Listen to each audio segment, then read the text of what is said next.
Doctor जी, relationships चाहे हम नौकरी करते हो, बॉस के साथ हो या कलीग्स के साथ हो, या फिर घर में अगर हम देखें वहाँ जो हमारे रिलेशंस होते हैं, अक्सर हम देखते हैं कि हम चाहते हैं कि हर कोई हमें पसंद करने लग जाए। मैं आपसे मिली हूँ, मैं चाहूँगी कि आप मुझे लाइक करने लग जाए। तो कई बार इस लाइक करवाने के चक्कर में हम अपनी आइडेंटिटी खोने लगते हैं, हम दूसरे वाले पर्सन के अकॉर्डिंग बिहेव करने लगते हैं। तो ऐसे में क्या हम कर सकते हैं कि हम दूसरे वाले पर्सन को पसंद भी आए और हम अपनी आइडेंटिटी जो है वो भी ना खोएं? देखिए, there are two approaches to life. What my approach is that flexibility is key to happiness. You see, जब तक एक इंसान की रीढ़ की हड्डी स्टिफ रहती है, वो ऑलमोस्ट एनिमल मोड पे रहता है. Yes. Flexibility is something that made us human, that evolved us to the state of humanity. Similarly, the more flexible mind you have, the more state of happiness or comfort you achieve in life. तो कोई identity लेकर तो हम पैदा नहीं होते. ऐसा नहीं है कि आप पैदा हुए और डॉक्टर ने आपको पैर से पकड़ा और कहा ये इंसान बहुत जिद्दी है या ये इंसान बहुत सेल्फ रिस्पेक्ट वाला है. With our environment we change, and if we change we evolve. So there is nothing wrong in evolving yourself. If you are forcefully doing it कि आप मुझे पसंद करो, तो वो चीज लंबी चलेगी नहीं, क्योंकि वो अंदर से नहीं आ रही है. There is not a constant evolvement in it. There is no happiness you derive out of it. And so ये तो बात है कि changing is not bad. Evolving is nature. But if you evolve अपने आप से तो बहुत अच्छा है. अगर आप अपने आप से नहीं होगे तो कुदरत कुछ ना कुछ change करेगी. It is inevitable. Changes we all have to face. But about liking, it is just like you go to a store and आपने 500 चीजें देखी. आपकी हो सकता है बाइंग कैपेसिटी 10 की भी हो, 20 की भी हो या 1 की भी हो, पर क्या आपको सब चीज पसंद आएगी उस स्टोर में? ऐसा नहीं है ना. Similarly, this is diverse world. You don't like everyone and everyone doesn't have to like you, which is absolutely fair. It is not possible one person which will say कि ये बहुत अच्छा है, ये बहुत सेंटली है, ये परफेक्ट है, ये सबके साथ अच्छा करता है, पर उसको सब पसंद करते हैं. ऐसा नहीं है. अगर ऐसा होता तो दलाई लामा के अगेंस्ट लोग नहीं होते. ऐसा होता तो गुरु नानक देव जी को लोग शहरों से बाहर नहीं निकालते, बुद्धा को इतना स्ट्रगल नहीं करना पड़ता. These are all enlightened masters. Yes. But still they have to go through what they have to go through, because not everybody can like you and they are not supposed to. But so there's nothing to fail and take it personal. You know, one has to understand कि मैं भी तो सबको पसंद नहीं करती. So what if somebody doesn't like me? So the problem has majorly begun because we want to be likable because of this whole social media. क्यों आती है ये? मतलब ये सोच कैसे डेवलप होती है? क्यों हमें लगता है कि यार ये तो बंदा पसंद ही करे हमें, सब हमें पसंद करें? Because हमारा कॉन्फिडेंस बढ़ता ही इस बात से है कि मुझे कितने लोग पसंद कर रहे हैं. सारा फंडा इज ऑल अबाउट लाइक्स ना. Yes. आपको कितने लोग देख रहे हैं और कितने लोग पसंद कर रहे हैं. But the inner nature of human being is that we forget the difference between liking, admiring, getting inspired and then eventually getting jealous. Yes. तो ये जो लास्ट पॉइंट होता है वो लाइकिंग का पहुंच जाता है कि कैसे मैं आपके बारे में गलत बोलकर अपने आप को सुपीरियर दिखाऊं. Right. अब आपके बारे में कोई कहेगा कि बड़ी सुंदर है, बड़ी सक्सेसफुल है, बट इसका ऐसे ही है, थोड़ा आदमियों के साथ कैजुअल बैठ जाएगी, थोड़ा बात कर लेगी. मैं किस पॉइंट पर दिखाऊं कि मैं आपसे सुपीरियर हूं? Right. So the only way is to drag somebody down by criticizing them. So that is not that the person doesn't like you. That is just about the person feels incapable in front of you. So every criticism has a reason and every appreciation has a reason. If you are smart enough to understand कि ये criticism genuine है या ये out of jealousy है, तो आप कभी तकलीफ ही नहीं पाएंगे. पर ये डेवलप नहीं कर पाते ना हम अपनी पर्सनालिटीज में, अपने माइंड को ऐसे कंडीशनिंग नहीं कर पाते हैं. वही चीज मैं आपसे पूछना चाह रही हूँ कि कैसे, क्योंकि मुझे लगता है आपने भी बहुत सारे क्रिटिसिज्म देखे होंगे अपनी लाइफ में. नहीं, criticism is a choice. Okay. ना मैं करती हूँ और ना मैं सुनती हूँ. Okay. I mean, I have been, my people post things on social media. I think it's must be about 12-13 साल हो गए होंगे.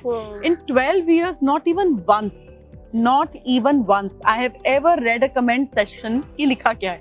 It's not my job. My job is to give a message and get out. आपको कैसा लग रहा है ये आपकी प्रॉब्लम है. आपको देखना है नहीं देखना है ये भी आपकी प्रॉब्लम है. तो मैं किसी की प्रॉब्लम में तब तक नहीं जाती unless I'm not asked to come in and solve. So I have kept my life and my mind very sorted. मेरे फोन पर अनवांटेड मैसेज रात को डिलीटेड होते हैं, अनवांटेड नंबर्स डिलीटेड होते हैं, अनवांटेड थॉट्स डिलीटेड होते हैं. This is how I sleep in life, that if I don't get up in the morning Is there anything, any baggage, कोई काम अधूरा छोड़ दिया सुबह के लिए? If I sleep with that mind कि अरे यार ये करना है, सुबह by chance नहीं उठे तो मैं उस रात सोऊंगी नहीं.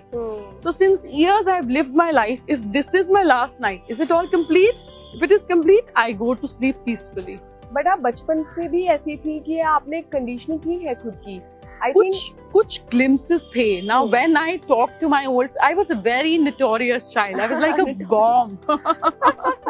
And I was a very rebel child, you know, like I used जैसे मैं दिवाली के समय पर गुब्बारे मारती थी, और इस समय जैसे होली का टाइम है तो मैं पटाखे जलाती थी. ऐसे क्या लॉजिक है कि मैं इस टाइम पर क्यों पटाखे ना जलाऊं? You know, I was a rebel. But as I grew, I had so many questions. When I started getting answers to it, I started becoming calmer. Few glimpses were there, you know, there was a little potential. But I worked a lot on myself, you know. I embraced my company a lot.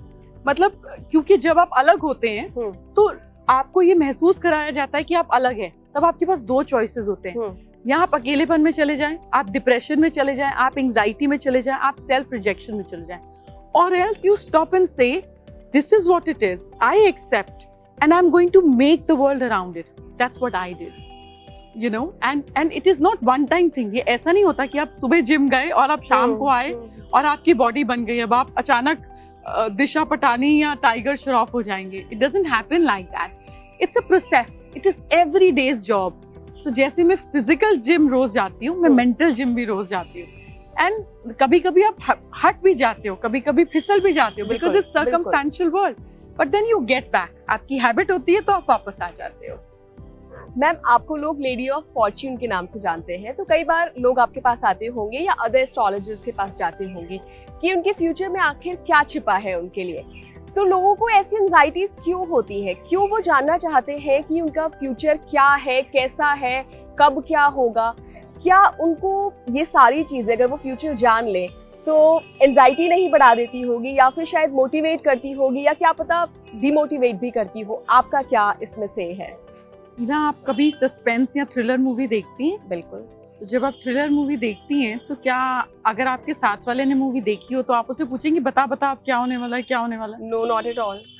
आप और आपके कुछ दोस्त हैं ऐसे जो इस तरह के हों कि बता क्या होने वाला है, तुमने देखा है? This is just how people approach in life. जिन लोगों को सस्पेंस मूवी खुद देखना अच्छा लगता है, एक सस्पेंस को खुद अनफोल्ड करना अच्छा लगता है, they enjoy the anxiety and the quest within themselves. They don't have the need to go and ask. But there are many people out there who have this anxiety. बता क्या होने वाला है. सामने वाला कहता भी यार तेरा सस्पेंस खत्म हो जाएगा, तू देख ले, तूने पैसे दिए, यू नो, अपनी पिक्चर खुद देखो. बट उसको लगता है नहीं मुझे बता दे क्या होने वाला है, I can not handle it. नहीं मुझे बता दो क्या होने वाला है. So those people want to know because that is how their built is. And when you want to know, then you should know. You know, to each its own. तो मतलब आपके पास कभी कोई ऐसे केसेस आए हैं जहाँ पे आपको लगा कि मुझे नहीं बताना चाहिए कि आगे क्या होने वाला है? देखिए, मैंने 3 चीजें कभी उसूल से जब से मैंने काम करना शुरू किया, मैंने इसके बारे में कोई पूछे, कहे, ब्लैकमेल करे, हाथ मरोड़े तो भी मैं नहीं बोलूंगी. From a man to a woman's character कि भाई मेरी वाइफ का कैसा कैरेक्टर है, कोई अफेयर चल रहा है, या मेरी गर्लफ्रेंड का कैसा कैरेक्टर है, I have never commented on it and I don't think I will ever do it. Second thing is sex of the child, कि मुझे बेटा होगा या बेटी होगी, I have never commented on it. And third thing is ये बीमारी है, डेथ हो जाएगी कि नहीं होगी, I have never commented on it. So things that can be life altering, damaging to the mind which somebody cannot cope up with, I don't answer.